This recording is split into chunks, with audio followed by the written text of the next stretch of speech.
itulah rumah iman, tempat kami memuliakan namanya.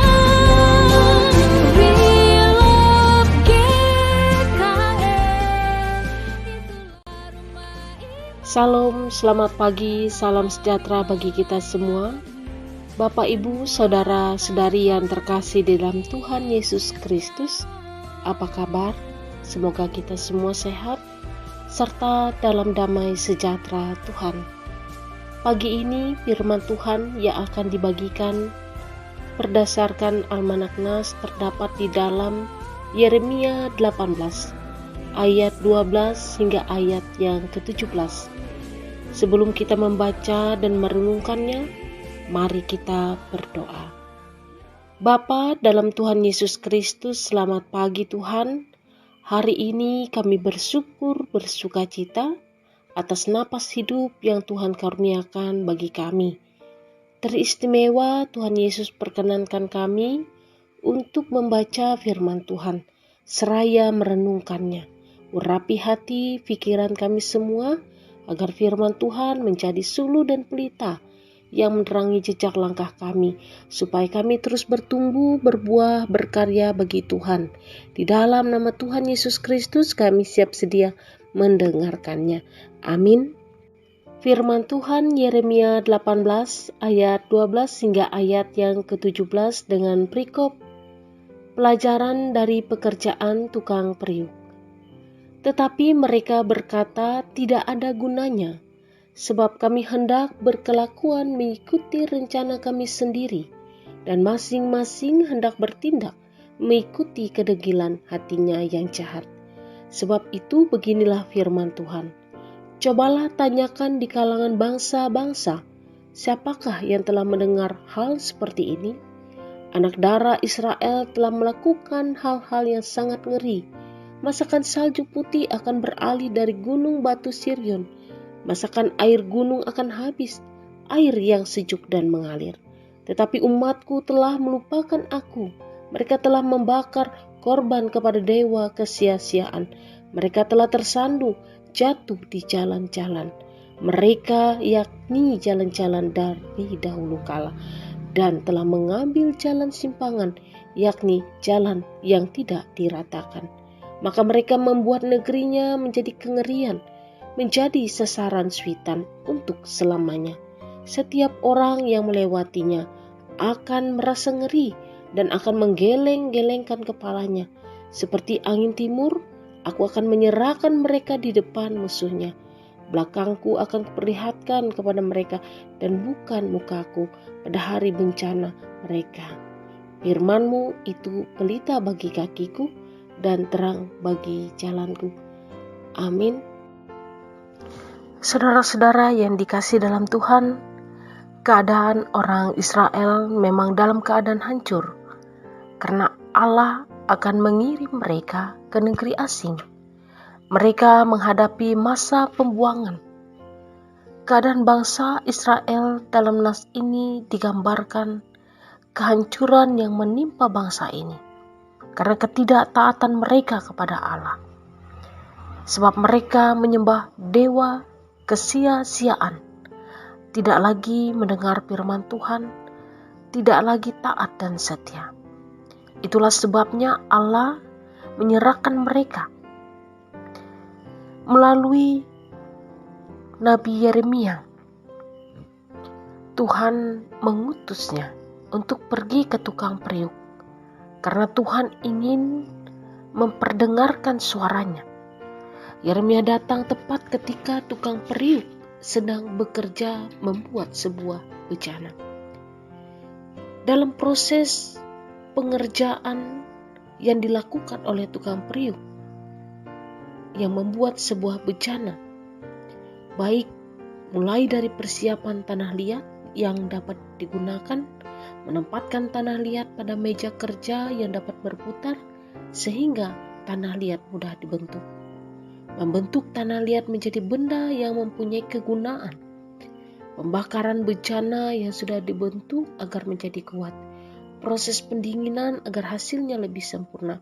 Hingga proses penyempurnaan tampilan bejana agar menjadi jauh lebih indah. Dari nas ini ada beberapa hal yang ingin kita petik. Yang pertama adalah proses kehidupan. Di ayat sebelumnya di dalam Yeremia 18 ayat 4 dikatakan, apabila bejana yang sedang dibuatnya dari tanah liat di tangannya itu rusak, maka tukang periuk itu mengerjakannya kembali menjadi bejana lain menurut apa yang baik pada pemandangannya. Tuhan membawa Yeremia untuk belajar dari tukang periuk, karena Tuhan ingin memberitahukan bahwa manusia memiliki proses kehidupan yang mirip dengan bejana yang sedang dibentuk. Tanah liat tidak secara otomatis berubah menjadi bejana yang indah, tetapi tanah liat harus melalui beberapa proses. Kurang bagus, permukaannya yang retak-retak, atau mungkin penampilannya yang tidak berkilau, tidak dapat bertahan lama, atau kekurangan lainnya yang dapat kita temukan atau dapat kita lihat. Nah, ketika tanah liat tidak mengikuti bentukan dari tangan tukang periuk dan menjadi rusak, maka prosesnya akan diulang kembali. Tanah liat akan disatukan kembali, dipukul-pukul atau bahkan dibanting ke meja agar mudah dibentuk kembali. Nah, demikian pula dengan bangsa Israel. Jika mereka tidak taat, jika mereka tidak setia, tidak mendengar firman Tuhan, maka Allah pun akan membentuk mereka melalui setiap perkara hidup yang mereka jalani, bahkan melalui pembuangan ke negeri asing yang mereka tidak tahu. Disitulah Tuhan memberikan sebuah pembelajaran bagi umat yang disayanginya. Kita pun harus mengerti bahwa tidak ada momen dalam kehidupan kita yang bukan merupakan proses bagi hidup kita. Dan setiap momen itu merupakan bagian dari proses kehidupan yang harus kita jalani. Oleh sebab itu kita belajar untuk merelakan hidup kita, memiliki hati yang rela dan berserah kepada Tuhan agar hidup kita ini dapat dibentuk di dalam tangan Tuhan. Dan ketika kita mengeraskan hati, kita bersungut-sungut kepada Tuhan, tidak bersyukur dengan apa yang kita alami, tidak bersyukur atas setiap berkat Tuhan, maka hidup kita bagaikan tanah liat yang keras, yang susah dibentuk. Tuhan akan mengizinkan perkara-perkara yang membuat kita mudah dibentuk sesuai dengan rencananya. Dan hari ini kita belajar untuk merelakan hati kita, menjalani proses yang sedang Tuhan izinkan dalam hidup. Dan bersyukur untuk setiap proses itu, karena melalui berbagai macam perkara hidup, kita mau dibentuk sebagaimana yang Tuhan kehendaki. Yang kedua adalah rencana Tuhan. Dalam firman Tuhan di Roma 9 ayat 21 dikatakan bahwa apakah tukang periuk tidak mempunyai hak atas tanah liatnya untuk membuat dari gumpal yang sama suatu benda untuk dipakai guna tujuan yang mulia dan suatu benda lain untuk dipakai guna tujuan yang biasa? Jadi tukang periuk ini mempunyai hak penuh sebagai pembentuk bencana. Ide ataupun rancangan yang ada di pikirannya dituangkannya ke dalam pembentukan bencana. Dia membentuk bencana sedemikian rupa dengan segala keahliannya, sehingga bencana itu benar-benar menjadi sama dengan apa yang dipikirkannya. Artinya bahwa segumpal tanah liat yang dibentuk menjadi bencana tentu hanya mengikuti lekukan dan bentukan tangan dari tukang periuk. Tanah liat tidak berbentuk dengan sendirinya, atau bahkan tanah liat tidak bisa menentukan dia akan menjadi bencana yang mempunyai bentuk tertentu atau menjadi seperti apa. Tapi tanah liat hanya menjadi bencana karena pembentukan dari tukang periuk. Jadi tukang periuk ini membentuk tanah liat sehingga menjadi bencana yang punya tujuan.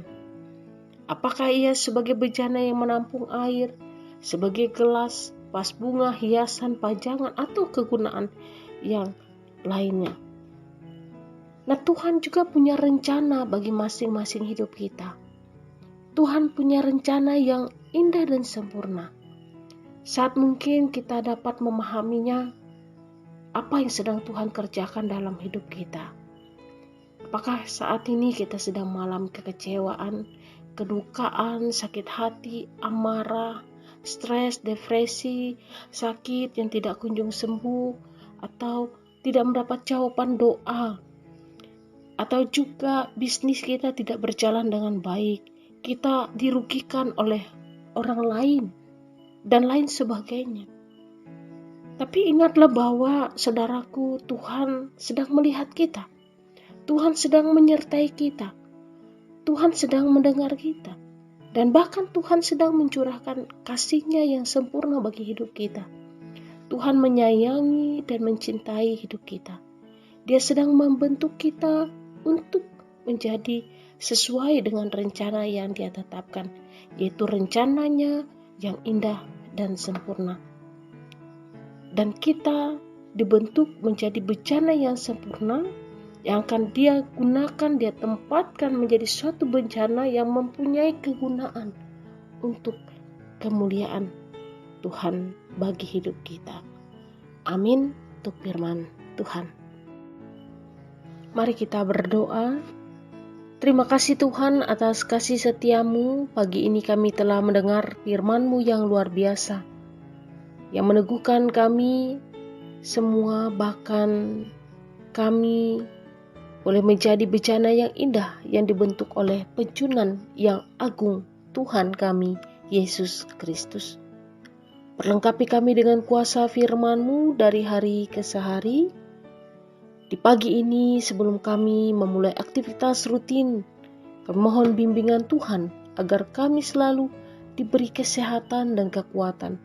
Sertai setiap usaha pekerjaan kami, keluarga, anak-anak, baik dalam masa tumbuh kembang ataupun juga dalam masa pendidikan. Jadikan generasi kami sebagai orang-orang yang militan di dalam melayani Tuhan. Kami juga berdoa Tuhan, hamba-Mu pada saat ini memohon berkat agar Tuhan memberkati Gereja Kalimantan Evangelis, baik di tingkat sinode, resort, jemaat, calon jemaat, bahkan pos pekabaran Injil diberkati. Dan juga para pekerja Tuhan, hamba Tuhan di dalam melayani. Beri hikmat, akal budi, curahkan Roh Kudus Tuhan, berkati kehidupan mereka, dan juga beri kesehatan dan kekuatan senantiasa. Secara khusus Tuhan, kami berdoa untuk resort GKI Puruk Cahu, baik dari ketua resort bahkan pula bagi para pekerja Tuhan yang tersebar yang ada di resort GKI Puruk Cahu ini. Kami serahkan mereka semua ke dalam tangan-Mu. Biar Tuhan memimpin, menolong, menjaga dan memelihara kehidupan kami. Bahkan pula jemaat Tuhan, penetua dan diakon yang juga turut ikut ambil bagian dalam pelayanan. Tuhan memberkati. Dan secara khusus kami juga berdoa untuk jemaat GKI Olong Siron. Diberkatilah mereka, baik dari para pekerja Tuhan, pendeta, penetua, diakon, serta jemaat-Mu, agar mereka dimampukan untuk melayani dan semakin bertumbuh, bahkan banyak jiwa yang dimenangkan, serta mulai kehidupan pelayanan dan pergumulan mereka pula. Tuhan bekerja untuk membawa kemajuan bagi pelayanan dan pertumbuhan gereja-Mu. Tuhan Yesus, kami bersyukur, bahkan menyerahkan juga kehidupan kami, serta aktivitas kami sepanjang hari ini ke dalam tangan-Mu, agar Tuhan yang pimpin, Tuhan yang pelihara hidup kami, dan saat ini dengan kerendahan hati kami menyampaikannya dalam doa dan permohonan kami, dalam pengasihan Tuhan Yesus Kristus yang mengajar kami berdoa bersama-sama. Bapa kami yang ada di sorga, dikuduskanlah nama-Mu. Allah kerajaan jadilah kehendak-Mu di bumi seperti di surga.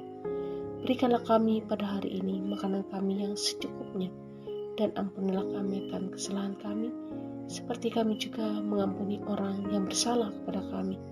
Dan janganlah membawa kami ke dalam pencobaan, tetapi lepaskan kami daripada yang jahat. Karena Engkau-lah yang punya kerajaan, kuasa, dan kemuliaan sampai selama-lamanya. Amin.